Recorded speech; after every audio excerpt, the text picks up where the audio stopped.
kita harus berbuat baik terhadap siapapun. Kewajiban kita berbuat baik terhadap siapapun, mau yang kecil mau yang besar, dan jangan berharap balasan kebaikan. Dan juga kewajiban kita menghormati, kalau dia lebih besar. Menyayangi, kewajiban kita menyayangi kalau dia lebih kecil, harus seperti itu. Dan jangan berharap timbal balik. Terkadang kita yang bikin kita kecewa itu adalah kita berharap kepada makhluk. Yang bikin kita kecewa, kita berbuat baik tapi mengharapkan balasan kebaikan dari makhluk, sehingga timbullah kecewa. Itu seperti itu kita ini, manusia. Tapi nggak apa-apa, ya itu manusia. Oke, fungsinya majelis ilmu begitu, fungsi pengajian gitu. Pada saat kita lupa, kita ngaji, itu ingat itu rahmat dari Allah. Itu rahmat dari Allah Subhanahu wa Ta'ala. Makanya majelis ilmu itu tempat yang amat sangat dahsyat. Allah menurunkan rahmat yang amat banyak. Terkadang Allah menegur kita dengan apa yang disampaikan dari guru kita. Kan? Terkadang Allah menegur kita dari apa yang disampaikan oleh guru kita. Padahal guru kita nggak tahu permasalahan kita. Guru kita nggak tahu tentang kegundah gulahan hati kita. Guru kita nggak tahu yang ngeganjel di hati kita apa. Tapi Allah mencurahkan rahmat untuk kita yang hadir dengan memberikan jalan keluar atau memberikan nutrisi untuk kita semangat, untuk kita ingat, untuk kita sadar bahwa kita salah melalui lisan guru kita. Itu rahmat dari Allah. Jadi bukan bukan nyinggung, enggak nyinggung. Kecuali kalau memang masalahnya besar, itu baru disinggung. Tapi kalau misalkan kita lagi ngaji, hati lagi nggak enak, terus kemudian kita dengerin apa kata guru kita, ya kan? Kita dengerin si penceramah, terus hati tergugah, yang tadinya nggak enak jadi, pas banget ya sama keadaan gua. Pernah gak begitu? Pernah gak begitu? Pernah? Apa sering kali? Kita lagi nggak enak hati nih ngaji, pas banget ya sama keadaan. Itu bukan karena si guru nyinggung atau si guru punya baskom ngeliatin atau gitu. Tapi itu karena rahmatnya Allah Subhanahu wa Ta'ala. Kalau kita lagi begitu, alhamdulillah kita bersyukur. Kadang juga ada kalau lagi ngaji, ketonjok. Tahu ketonjok kan? Bukan sentil lagi, ketonjok ini mah. Gitu. Ketonjok lebih parah dari sentil. Tapi itulah, alhamdulillah. Nilai plusnya kalau kita berguru seperti itu. Pada saat kita lupa, pada saat hati kita bagaimana, ngaji, entah bagaimana Allah memberikan rahmat kepada kita melalui lisan guru kita atau melalui apa yang kita dengar. Alhamdulillah, masyaallah, la quwwata illa billah. Wa idza shalla sami'a as-sabiyyan yabki khaffafa salatahu. Dan apabila Nabi Muhammad SAW dalam keadaan salat, beliau mendengar anak kecil nangis, khaffafa salatahu, beliau meringankan salatnya. Meringankan bacaannya. Bila beliau mendengar anak kecil nangis. Wa zata yaumin dakhala Sayyidina Hasan radhiyallahu anhu wa huwa saghir.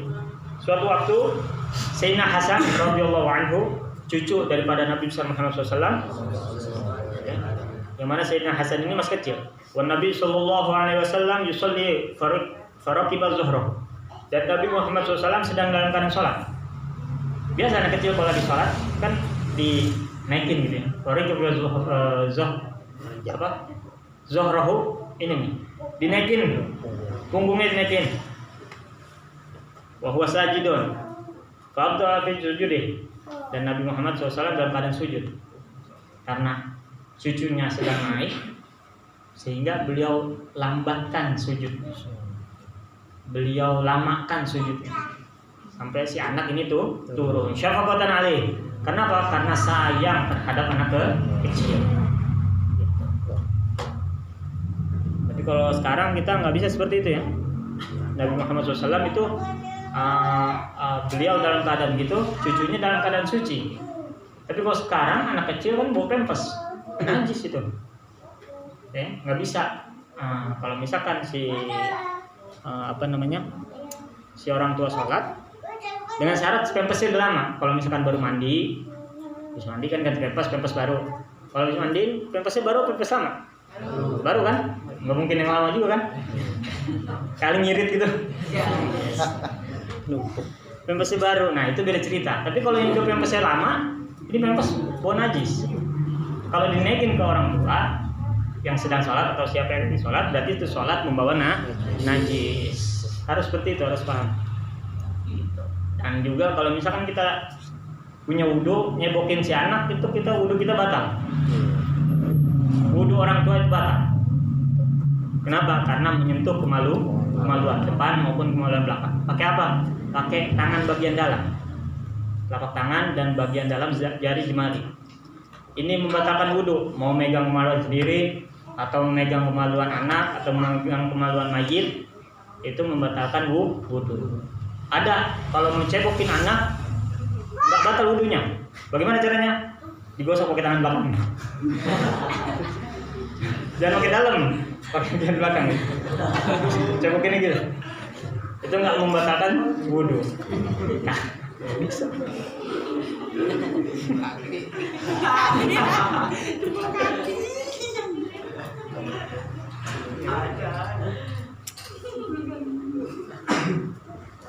Hatta nazala anhu, sampai si anak yakni si Hasan ini turun daripada punggung Nabi besar Muhammad sallallahu alaihi wasallam. Wa kana li Anas bin Malik radhiyallahu anhu akhun yuqalu lahu Abu Umair wa kana lahu nugar ta'irun saghirun ahmarul minkar yal'abu bih fama fadakhala Nabi sallallahu alaihi wasallam zata yawmin fara'al walad hazinan faqala ma sya'nuhu qila lahu mata nugaruh faqala ya Aba Umair ma fa'alan nugair. Suatu ketika yakni Sayyidina Anas mempunyai saudara yang bernama Abu Umair. Abu Umair ini mempunyai mempunyai burung kecil ya. Kalau nggak salah lihat keterangannya itu burung gelantik. Burung gelantik apa sih? Gelantik apa gelantik? Gelantik apa sih? Baju gelantik. Pokoknya burung, kalau anda lihat burung kecil. Ini burung kecil, burungnya kecil, terus cocoknya warna merah, gitu. Buat jadi apa mainan gitu, seru-seruan. Abu Umair ini seru-seruan. Abu Umair ini anak kecil gitu, masih dalam keadaan kecil. Beliau punya burung yang cocoknya merah. Kemudian suatu waktu burungnya mati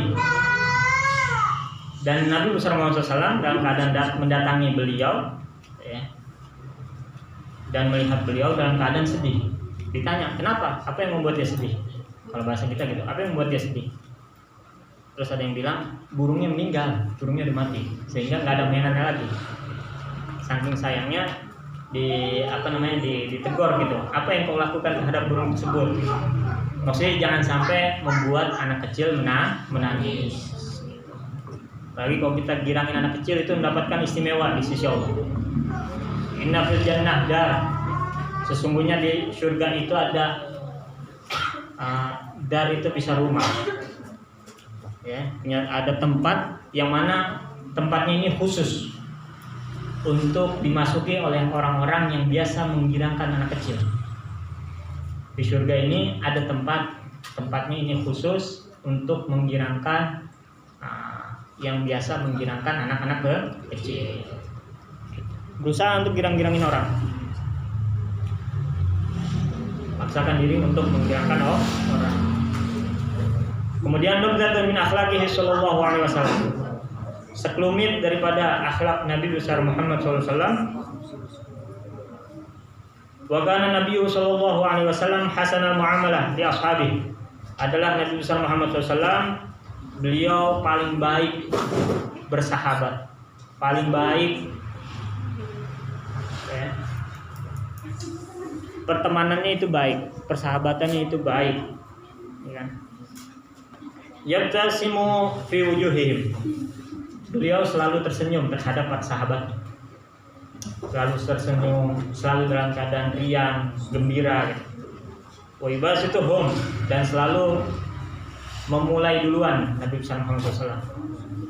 Wa yubdi'u bisalam wal musafahah, dan beliau selalu memulai duluan untuk salam, mengucapkan salam ataupun bersalaman.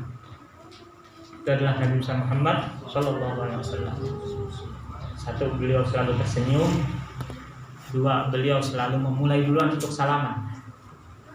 Memulai duluan untuk salaman dan juga memulai duluan untuk mengucapkan salam. Gitu. Bahkan dikatakan oleh Nabi Muhammad SAW, barang siapa yang bersalaman, ma min muslimain